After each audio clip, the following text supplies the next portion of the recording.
Hello everyone, চলে এলাম আবার একটা মেকআপ টিউটোরিয়াল নিয়ে, অবশ্যই সেটা দুর্গাপুজোর জন্য। আর হ্যাঁ, তার আগে বলে দিই, যারা পুজোর সময় সাজতে চাইছো তারা একটু কন্ট্যাক্ট করে নিও। যে কটা দিন ফাঁকা থাকবো অবশ্যই চেষ্টা করব তোমাদেরকে সাজানোর। এবার আসি আজকের মেকআপ টিউটোরিয়াল নিয়ে। প্রথমেই ফেসে আমি প্রাইমার, ময়েশ্চারাইজার এই সমস্ত কিছু অ্যাপ্লাই করে নিয়েছিলাম। তারপরে আমি একটা হাইলাইটার ক্রিম বা স্ট্রোক ক্রিম বলতে পারো, সেটাকে আমি অ্যাপ্লাই করেছিলাম। তোমরা দেখতেই পাচ্ছ কতটা গ্লো করছিল ফেসটা। তারপর খুব সামান্য পরিমাণে ফাউন্ডেশন আমি দিয়েছি, খুবই সামান্য কোয়ান্টিটি। আজকে আমি কোনো কনসিলার ইউজ করিনি।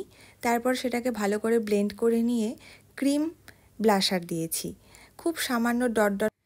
তোমরা ট্রাই করতে পারো, খুব ভালো পিগমেন্ট, খুব ভালো কালার আসে এটাতে।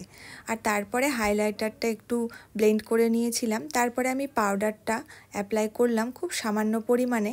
আর আজকের লুকে দেখো, আমি কোনো কাজলও পরিনি, কোনো আইলাইনারও পরিনি, শুধু একটু মাস্কারা দিয়েছিলাম। আর ফেসে যে লিপস্টিকটা পরেছি ওটা একটু মিক্স অ্যান্ড ম্যাচ করে পরেছিলাম। ডার্ক কালার আমার বরাবরই খুব পছন্দ। আজকের এই লুকটা তোমাদের যদি ভালো লাগে তোমরা অবশ্যই ট্রাই করো। আর হ্যাঁ, শাড়িটা কিন্তু আমার বুটিকের, ঋদ্ধি বুটিকের। তোমাদের যদি ভালো লাগে অবশ্যই পারচেস করতে পারো। ধন্যবাদ।